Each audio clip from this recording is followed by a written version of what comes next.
Listen closely. The land remembers. It remembers every step ever taken across it, every prayer spoken above it, every child is born on it, every tear that soaked into it. My grandfather used to say, "Sit still long enough and the mountain will begin to speak." I have found this to be true. Welcome. This is Indigenous Echoes, a place where the stories of our people are told by those who carry them.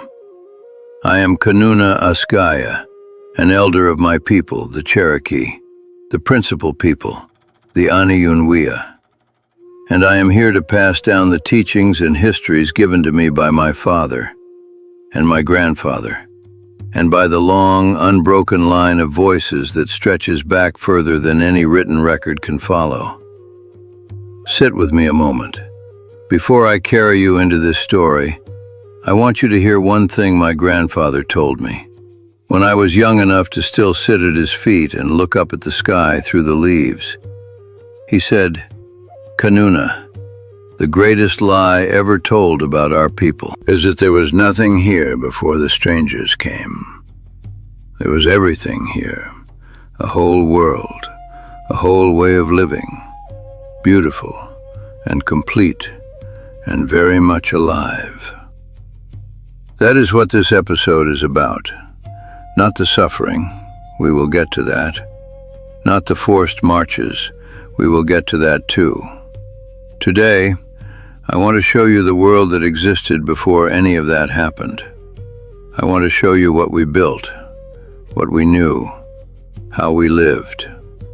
And I promise you, by the time this episode ends, you will understand why everything that came after was not just cruelty, it was envy.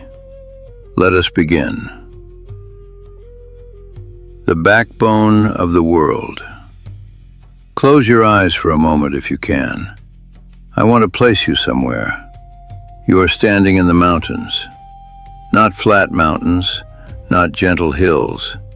Ancient mountains, worn down by hundreds of millions of years of rain and wind and time. The air is cool, and it smells of pine and wet stone.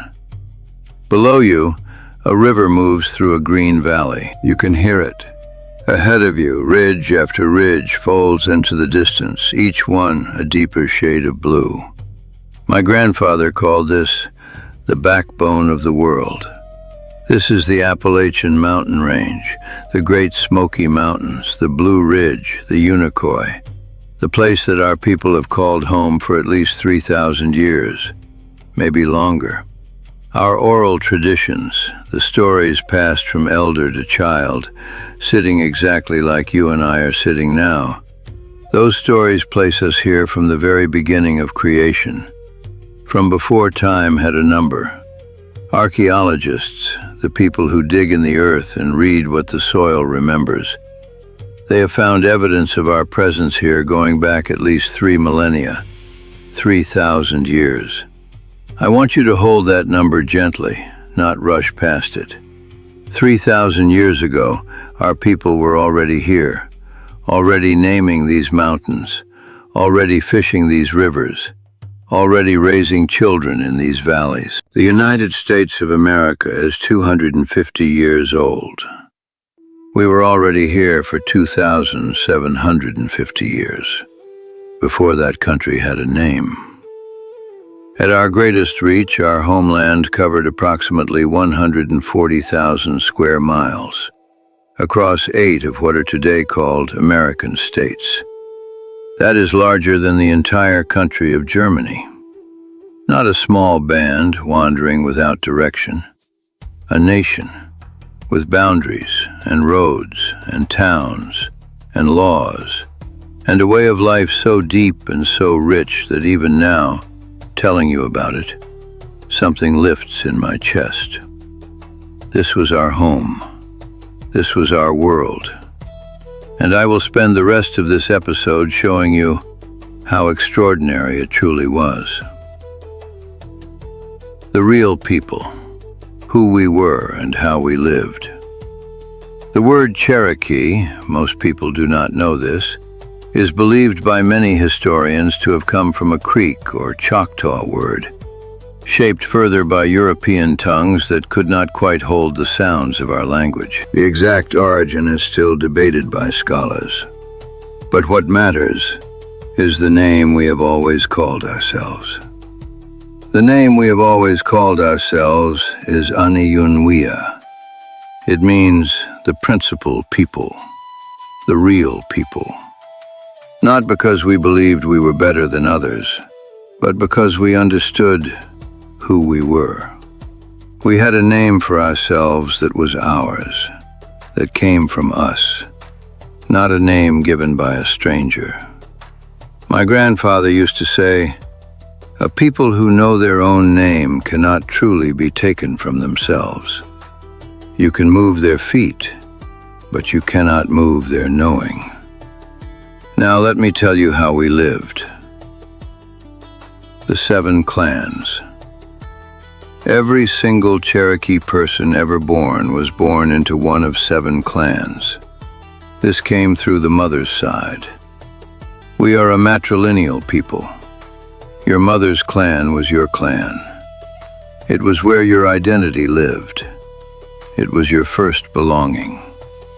The 7 clans were wolf, deer, bird, paint, long hair, wild potato, blue. Now I need you to understand what belonging to a clan truly meant, because this is not just a cultural curiosity. This was a complete system for making sure no Cherokee person was ever truly alone. Imagine this. You are a young person. You have traveled far from your own town, maybe to trade, maybe to find family, maybe because something difficult has happened and you needed to walk. You arrive at a Cherokee town you have never visited before. You know no one there, but you know your clan. And the moment you say your clan name, every person of that clan in that town is now your family. Obligated by tradition, by honor, by law to feed you, to shelter you, to protect you, to speak on your behalf. Wherever you went across our entire homeland, across 140,000 square miles, you had family. You were never without belonging. My father told me that this is the thing he wished the whole world could understand about us.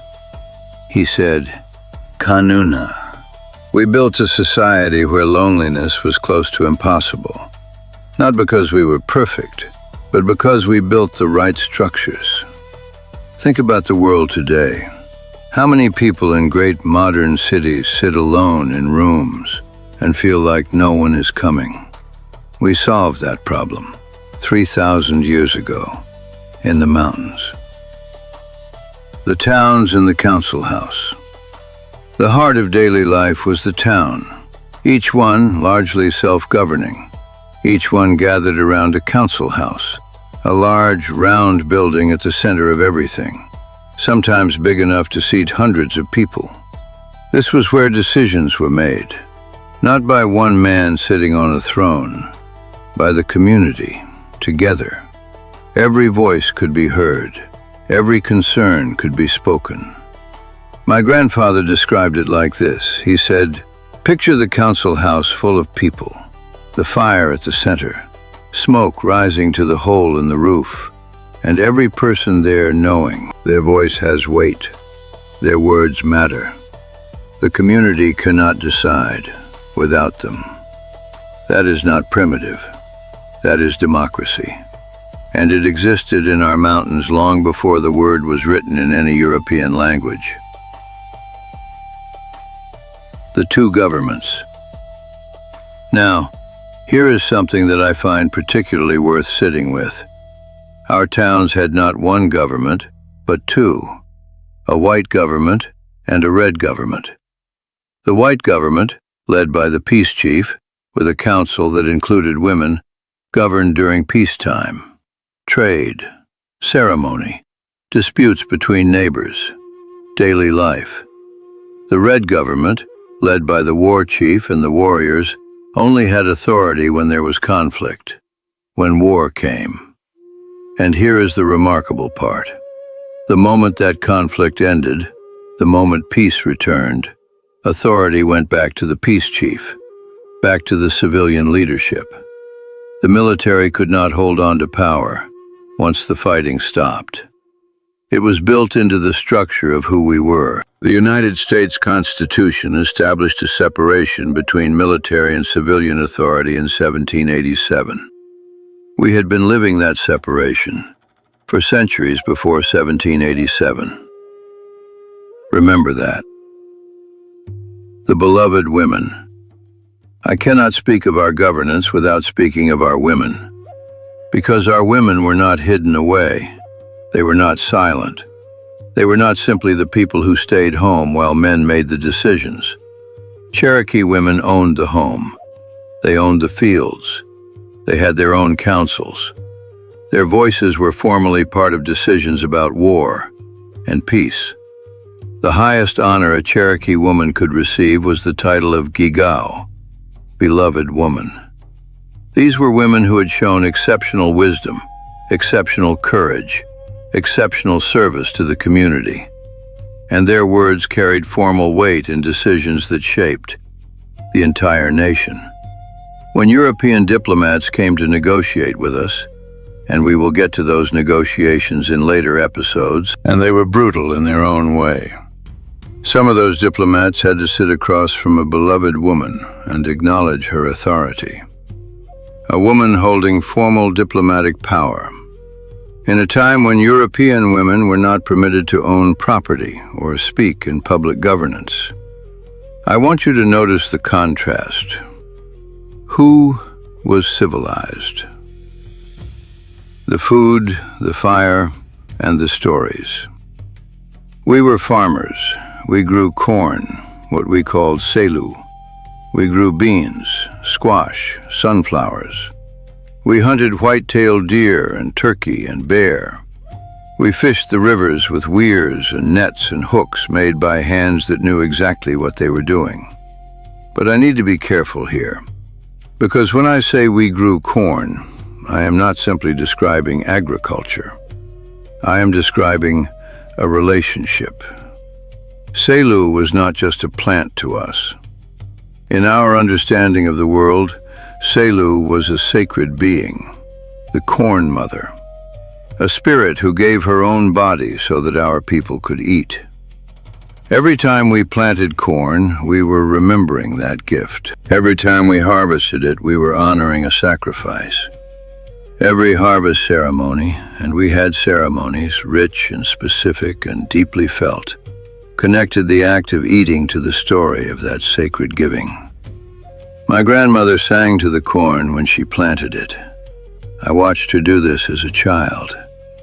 I did not understand it then. I understand it now. She was not being superstitious. She was practicing gratitude. She was living inside a story that said, nothing we eat came without cost. Nothing we receive came without someone giving. Pay attention to that. Be grateful. Do not waste. That is a teaching.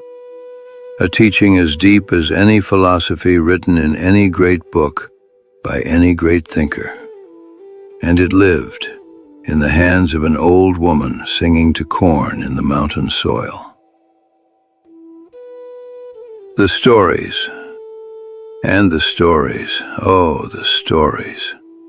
Every person on earth tells stories, but the way people tell stories tells you who they are. Our stories were not entertainment. They were maps of the natural world. Why does a deer have a white tail? Why do the mountains have their shape? Why thunder sounds the way it does? Maps of how to live, how to treat a stranger, how to handle loss, how to raise a child. Maps of the spirit world, what exists beyond what our eyes can see, what our responsibilities are to those who came before us, what we owe to those who will come after. These stories were told in winter, when the growing season had ended and the community gathered around the fire. The elders would speak, and the young people would listen, not passively, not with half their attention somewhere else. The way you listen when you know that everything in this story is something you will need someday. My grandfather was a great storyteller. I remember sitting at his feet, the fire making his face warm and bright, and feeling like the story he was telling was building something inside me, like the words were lying stone on stone. I carry those stones still. The ball game. Before we leave this world of before contact, I want to tell you about one more thing. Anetsa. This is the game the world today calls lacrosse. But in its Cherokee form, it was something far larger than a sport. Teams of dozens, sometimes hundreds, played on open fields. The game could last for days.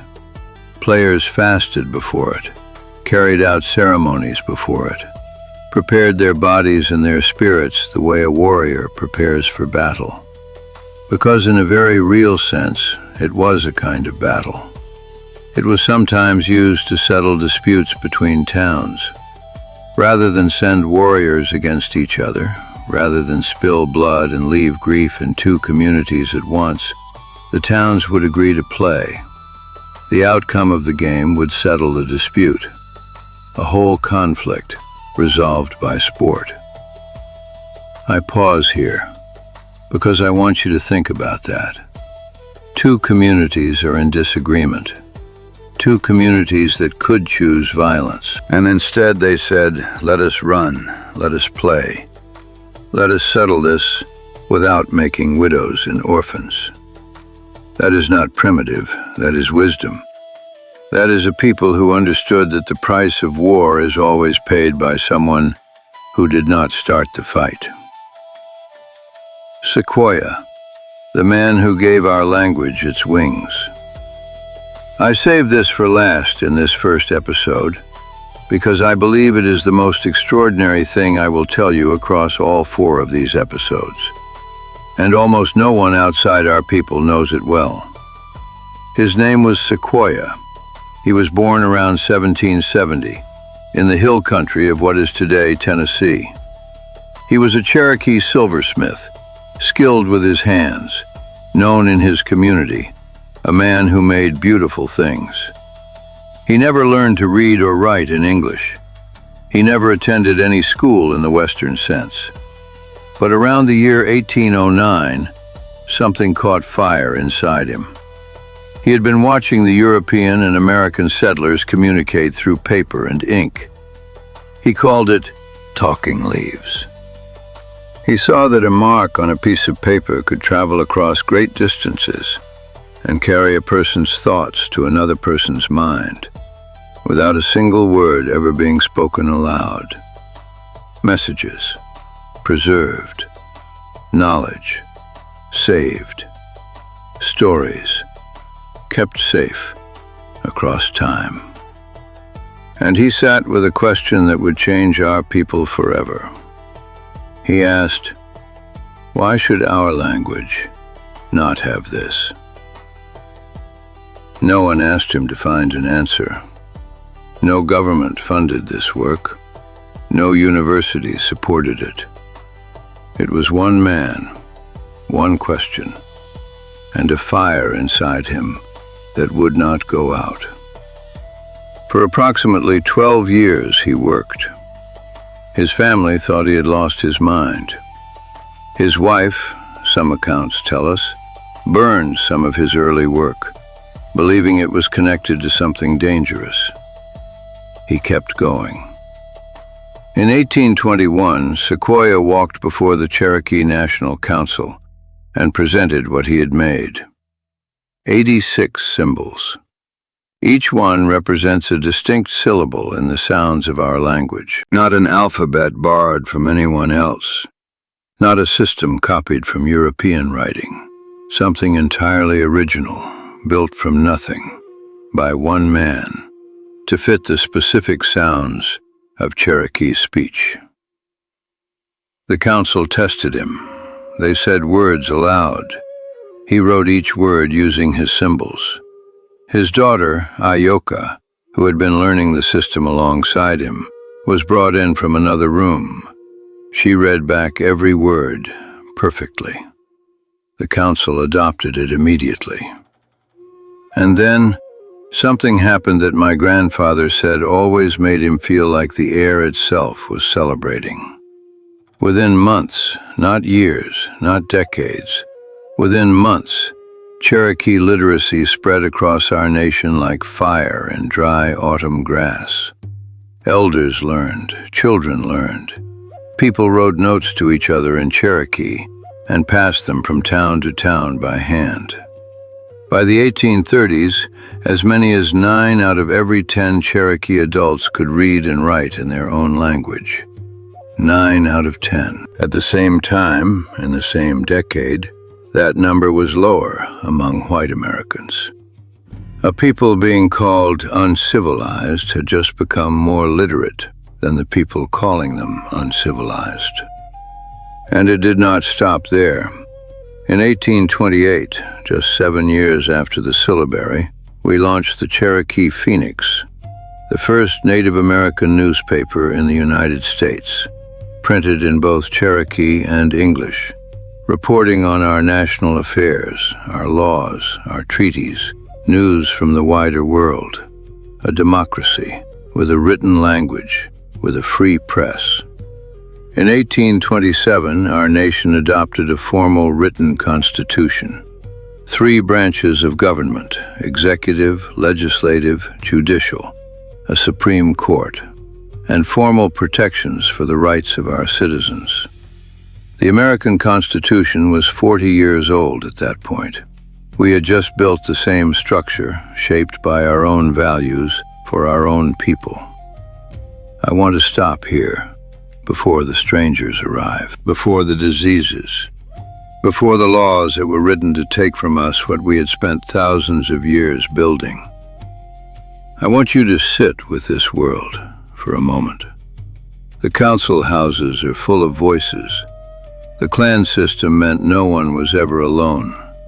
The women who held formal power, the ball games that replaced war, the corn grandmother singing in the field, the syllabary that gave our words wings. I want you to hold all of this, the full breathing weight of it, when we get to the next episode. Because in episode 2, I'm going to tell you about the moment when the world outside our mountains looked at everything we had built and decided they wanted the land more than they wanted the truth. In episode 2, gold is discovered in our mountains. A new president takes power who has made his feelings about our people very clear. And our nation makes the most audacious decision in our history. We go to court. We fight on their own ground, with their own rules, and we win. And then the President of the United States looks at the ruling and says he does not care. Episode 2 drops tomorrow. Subscribe right now, because you do not stop a story like this in the middle. Thank you for being here. This is history. This is our story. This matters. Before I let you go from this first episode, I have a question I want to leave with you. Of everything we talked about today, the clan system, the dual government, the beloved women, Sequoyah, and the syllabary, what surprised you most? What did you learn today that you wish you had been taught in school? Tell me in the comments. I read every single one. And your answer matters, because it helps me understand what our world still needs to hear. If this episode gave you something real, please hit like. Every like tells the platform that this history deserves to be seen. Subscribe to Indigenous Echoes, because every week it brings you a story like this one. A story that was almost lost. A story your school almost certainly never told you. And share this episode with one person today. Not a repost. A direct message to someone you care about. Say, "I think you need to hear this." That is how buried histories come back to the light. One person, passing it to another. I will see you in episode 2.